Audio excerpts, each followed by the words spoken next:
র্যাবের অভিযানে ফেনসিডিলসহ ২ মাদক ব্যবসায়ী গ্রেপ্তার। নওগাঁর বাদলগাছী উপজেলার মাথুরাপুর থেকে ফেনসিডিলসহ ২ মাদক ব্যবসায়ীকে গ্রেপ্তার করেছে র্যাব-৫ জয়পুরহাট ক্যাম্পের সদস্যরা। গ্রেপ্তারকৃতরা হলেন বাদলগাছী উপজেলার মাথুরাপুর গ্রামের মোহাম্মদ জহিরুদ্দিন সোনার ছেলে মোহাম্মদ আব্দুল গাফফার এবং নওগাঁ সদর উপজেলার রায়ঝুর গ্রামের মোহাম্মদ শুকুর আলীর ছেলে মোহাম্মদ রাজু আহমেদ। র্যাব জানান, গোপন সংবাদের ভিত্তিতে উক্ত আসামিদেরকে মাদক ক্রয় বিক্রয়ের সময় নওগাঁ জেলার বাদলগাছী থানার মাথুরাপুর এলাকা থেকে গ্রেপ্তার করা হয়েছে।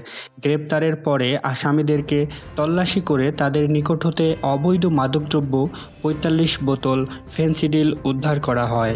আসামি গাফফার একজন চিহ্নিত মাদক ব্যবসায়ী। সে সীমান্তবর্তী এলাকা থেকে মাদক সংগ্রহ করে এবং রাজুর মাধ্যমে জয়পুরহাটের বিভিন্ন এলাকায় খুচরা ও পাইকারি বিক্রয় করে থাকে। আসামিদেরকে যথাযথ আইনগত ব্যবস্থা গ্রহণ করতে নওগাঁ জেলার বাদলগাছী থানায় হস্তান্তর করা হয়েছে। এ বিষয়ে বাদলগাছী থানার police officer in charge Mahbubur Rahman গণমাধ্যম কর্মীদের বলেন, গ্রেপ্তার আসামিদের সোমবার দুপুরে আদালতের মাধ্যমে জেল হাজতে পাঠানো হয়েছে।